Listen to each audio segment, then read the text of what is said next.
আপুনি কাম কৰিছে কিন্তু কামৰ উচিত মূল্য পোৱা নাই নেকি? ইনকামৰ কোনো গ্যাৰান্টি নোহোৱা হৈ গৈছে নেকি আমাৰ?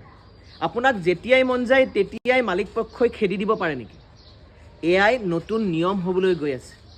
ইতিমধ্যে দেশৰ 29খন যি লেবাৰ ল আছিলে, শ্ৰম আইন আছিলে, সেই শ্ৰম আইনে আনকি শ্ৰমিকৰ সুৰক্ষা প্ৰদান কৰাত বহু সময়ত ব্যৰ্থ হৈছিল। কিন্তু এই 29খন শ্ৰম আইন এতিয়া সম্পূৰ্ণৰূপে ধ্বংস কৰি মাত্ৰ 4খন লেবাৰ কোডলৈ ৰূপান্তৰ কৰিব বিচাৰিছে মোদী চৰকাৰে, আৰু ইতিমধ্যে কৰিছে। সেয়া কাৰ্যকৰী হৈ আছে বিভিন্ন পৰ্যায়ৰ মাজেদি। তাৰ বিৰুদ্ধে অহা 12 ফেব্ৰুৱাৰীত সমগ্ৰ দেশত হ'ব শ্ৰমিকৰ ধৰ্মঘট। আমি ভাৰতৰ গণতান্ত্ৰিক যুৱ ফেডাৰেশ্যন DYFI আজি এই বিষয়ে এইখন কাৰ্ড উলিয়াইছোঁ আৰু শ্ৰমিকসকলৰ মাজলৈ গৈছোঁ। তেওঁলোকক আমি কৈছোঁ যে এতিয়া শ্ৰমিকসকল আৰু বেছি সচেতন হ'ব লাগিব, বেছি সংগঠিত হ'ব লাগিব। দেশৰ সংবিধান ৰক্ষাৰ হকে শ্ৰমিক কৰ্মচাৰীৰ স্বাৰ্থ বিৰোধী শ্ৰম কোড বাতিলৰ দাবীত দেশজোৰা সাধাৰণ ধৰ্মঘট, তাৰ আমি পোষ্টাৰিং কৰিছোঁ। তাৰ লগতে আমি পোষ্টাৰিং কৰিছোঁ, আমি ৰাইজক একথা ক'ব বিচাৰিছোঁ, শুনকচোন, আপোনাৰ কামটোত উপযুক্ত মজুৰি পাই জানো? 8 ঘণ্টাতকৈ বেছি কাম কৰিব লাগে আৰু অভাৰ টাইমৰ ব্যৱস্থা নাই সাপ্তাহিক ছুটি, PF, ESI, পেঞ্চন, স্বাস্থ্য বীমা, দুৰ্ঘটনা বীমা বা প্ৰসূতিকালীন সুবিধা আছেনে?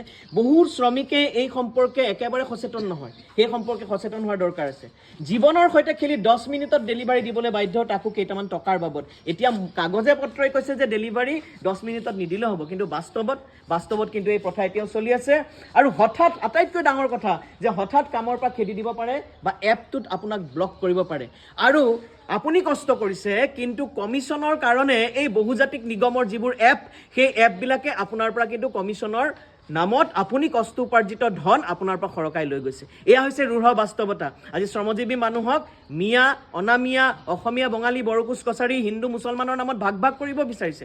কষ্ট মুখ্যমন্ত্ৰীয়ে কয় যে মই মিয়াক কষ্ট যিমানে দি যাম, কিন্তু সাধাৰণ খাটি খোৱা অসমীয়া যিবোৰ ল'ৰাই আজি কাম কৰি আছে বিভিন্ন ঠাইত, সেইবিলাকৰ কি সুৰক্ষাৰ কি ব্যৱস্থা কৰিছে?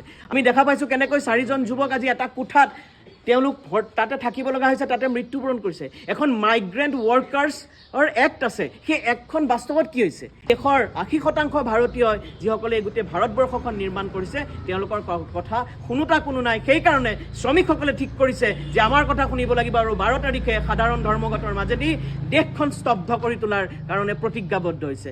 আহক আমি এই ধৰ্মঘটত সকলোৱে যোগদান কৰোঁ। তাৰ কাৰণে আমি একগোট হৈছোঁ আৰু অহা 9 তাৰিখে আমি মেঘদূত ভৱনত গোট খাম গুৱাহাটীত। আজি DYFI কামৰূপ মেট্ৰ'ৰ কমিটিৰ সহযোগত আমি সকলোৱে মিলি এই ধৰণে পোষ্টাৰিং আৰু আমি শ্ৰমিকৰ মাজত এই আমাৰ বাৰ্তা কঢ়িয়াই লৈ গৈছোঁ। আপোনালোকো এই ধৰ্মঘটৰ এক অংশ হওক। ধন্যবাদ।